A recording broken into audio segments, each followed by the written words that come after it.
Canada क्यों भागना चाहते हैं सभी पंजाबी? सिद्धू मूसेवाला के कांड के बाद एक सवाल फिर से सुर्खियों में आ गया है कि आखिर पंजाब का कनाडा कनेक्शन क्या है? क्यों हर पंजाबी कनाडा जाकर बसना चाहता है? क्या यह सिर्फ चॉइस की बात है या फिर इसका कोई राजनैतिक कारण भी है? आखिर कनाडा के प्रधानमंत्री को जस्टिन सिंह ट्रूडो कहने के पीछे क्या वजह है? ऐसे कई सवालों के जवाब जानने के लिए वीडियो को अंत तक जरूर देखिए। कनाडा को मिनी पंजाब के नाम से भी जाना जाता है क्योंकि शायद ही पंजाब का कोई घर ऐसा हो जहां से कोई सदस्य कनाडा में ना हो या जाने की तैयारी न कर रहा हो। कनाडा हमेशा से पंजाबियों के लिए दूसरे घर की तरह रहा है और हर साल कनाडा जाने वाले पंजाबियों की संख्या बढ़ती ही चली जा रही है।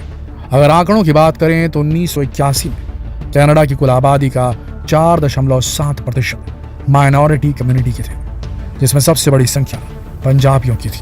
लेकिन 2016 की जनगणना में इनकी संख्या बढ़कर 22% से ज्यादा हो गई। सन 1903 में कनाडा में 300 पंजाबी थे, 1980 में 5000 हुए, सन 2006 में 4,44,000 और अब 10 लाख पार हो चुके हैं। और अगर रिपोर्ट की माने तो 2036 तक कनाडा की जनसंख्या में 36% अल्पसंख्यक होंगे और जाहिर सी बात है इसमें सबसे बड़ी जनसंख्या पंजाबियों की होगी। और कनाडा में पंजाबियों की संख्या कितनी ज्यादा है इसका पता इससे ही चलता है कि पंजाबी कनाडा में तीसरी सबसे ज्यादा बोली जाने वाली बोली है। दोस्तों, कनाडा में पंजाबी कैसे बसना शुरू हुए, इसे जानने के लिए हमें वक्त में थोड़ा पीछे जाना होगा। यह समय था जब भारत पर अंग्रेजों की हुकूमत थी। सन 1897 में 1897 में लंदन की महारानी विक्टोरिया ने भारत में ब्रिटिश सेना की एक टुकड़ी को गोल्डन जुबली समारोह में पार्टिसिपेट करने के लिए बुलाया। इस सेलिब्रेशन में शामिल होने के लिए भारतीय सेना की एक टुकड़ी कोलंबिया के रास्ते लंदन के लिए निकल पड़ी। सेना के इस दल में रिसालेदार मेजर केसर सिंह भी शामिल थे। रिसालेदार केसर सिंह ही कनाडा में बसने वाले पहले भारतीय थे। जब ये कनाडा पहुंचे तो इन्हें यहाँ आकर इतना अच्छा लगा कि इन्होंने यहीं बसने का इरादा बना लिया और ये फिर कभी वापस लौटकर इंडिया नहीं आए।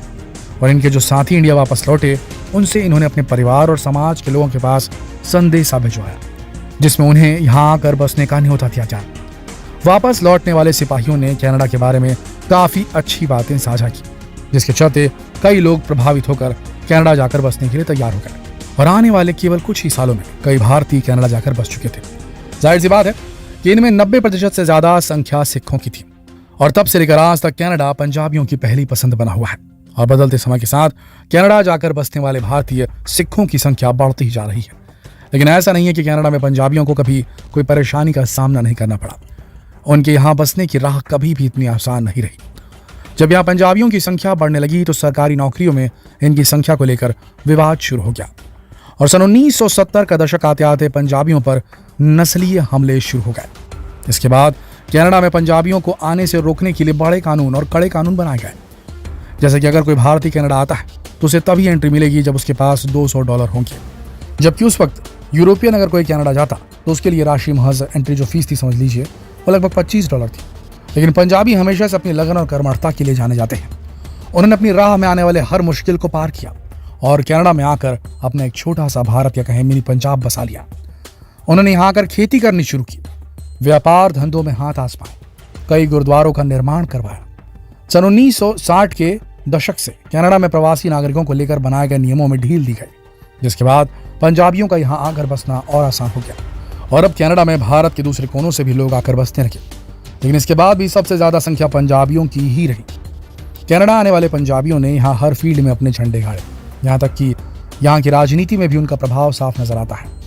सन 2015 में कनाडा के प्रधानमंत्री जस्टिन ट्रूडो ने अपनी एक भाषण में कहा कि उन्होंने जितने सिखों को अपनी कैबिनेट में जगह दी है उतनी जगह भारत की कैबिनेट में भी नहीं सिखों के लिए।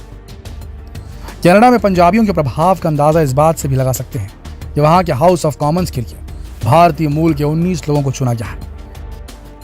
इनमें से 17 ट्रूडो की लिबरल पार्टी से हैं। जस्टिन ट्रूडो की पंजाबियों के प्रति इस सकारात्मक रवैये के चलते उन्हें जस्टिन ट्रूडो सिंह भी कहा जाने लगा है। इस देश के संविधान में सभी धर्म के लोगों को समान अधिकार दिए गए हैं, इसलिए पंजाबी बिना किसी रोक टोक के अपने धर्म का पालन कर सकते हैं। वैसे तो इस देश में ईसाई धर्म के लोगों की संख्या अधिक है, लेकिन यहाँ हर धर्म के लोग मिलजुल कर रहते हैं। अगर बात भाषा की करें तो यहाँ फ्रेंच और इंग्लिश दोनों को ऑफिशियल लैंग्वेज माना जाता है। इसका कारण यह है कि किसी ज़माने में दुनिया की दो महाशक्तियाँ यानी कि ब्रिटेन और फ्रांस यहाँ राज कर चुकी हैं। सन 1931 तक यहाँ ब्रिटिश महारानी का राज था। इसके बाद 1931 को कुछ हद तक आज़ादी दे दी गई कनाडा को, लेकिन इसे पूरी आज़ादी मिली 1982 में 1982 में। जब कनाडा में पहली बार संविधान बनाकर लागू किया गया वो साल 1982 था। वैसे देखा जाए तो कनाडा आज भी ब्रिटिश कॉमनवेल्थ का हिस्सा है और इस हिसाब से महारानी एलिजाबेथ आज भी यहाँ की शासक है, लेकिन आज वो केवल कागजों पर साइन करने के लिए ही यहाँ की शासक है। इसके अलावा उनका यहाँ की राजनीति में कोई दखल नहीं है, इसीलिए इसे ब्रिटेन का उपनिवेश कहना सही नहीं होगा। दोस्तों, कनाडा उत्तरी अमेरिका के उत्तरी भाग में एक देश है। इसके 10 प्रांत और 3 क्षेत्र अटलांटिक से प्रशांत महासागर तक और उत्तर में आर्कटिक महासागर तक फैले हुए हैं। कनाडा का क्षेत्रफल 9.98 मिलियन वर्ग किलोमीटर है। क्षेत्रफल की दृष्टि से यह विश्व का दूसरा सबसे बड़ा देश है। यहाँ की राजधानी का नाम ओटावा है। विश्व की आधुनिक अर्थव्यवस्था, विश्व की 11वीं सबसे बड़ी अर्थव्यवस्था में से एक है कनाडा। कनाडा सरकार की पारदर्शिता, नागरिक स्वतंत्रता, जीवन की गुणवत्ता, आर्थिक स्वतंत्रता और शिक्षा के मामले में अंतर्राष्ट्रीय स्तर पर बहुत प्रसिद्ध है कनाडा। यहाँ की सरकार ने धर्म को महत्व न देते हुए धार्मिकता के मामले में सहिष्णुता को अपनाया है और इसीलिए दुनिया के किसी भी कोने से लोग यहाँ आकर बस सकते हैं और एजुकेशन के साथ नौकरी और बिजनेस भी कर सकते हैं। दोस्तों, पिछले कुछ समय में कनाडा में बसे पंजाबियों को लेकर काफी नेगेटिव माहौल बना हुआ है। सिद्धू मूसेवाला की हत्या में भी एक कैनेडियन पंजाबी का नाम सामने आया था। पंजाब के अपराधियों में ये ट्रेंड बन गया है कि वो यहाँ अपराध करते हैं और फिर कनाडा भाग जाते हैं, क्योंकि उन्हें पता है कि अगर वो देश छोड़कर भाग गए तो भारत की पुलिस उन्हें कभी भी आसानी से भारत वापस नहीं ला पाएगी।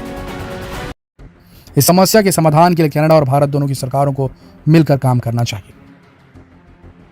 बाकी देखा जाए तो भारत के सिखों ने अपनी कर्मठता से कनाडा जैसे देश में अपनी एक बेहतरीन जगह बनाई है और ये भारत की जीत है, सिखों की जीत है। आपका क्या मानना है? क्या आप भी कनाडा जाना चाहेंगे या कनाडा के बारे में और ज्यादा नॉलेज जानना चाहेंगे? तो वीडियो के नीचे जरूर कमेंट करें। जितना हो सके इस वीडियो को शेयर करें फेसबुक पर, व्हाट्सएप पर, यूट्यूब पर। कल फिर मिलते हैं एक और दिलचस्प वीडियो में। तब तक के लिए आप सबका इस वीडियो के अंदर बने रहने के लिए दिल से धन्यवाद।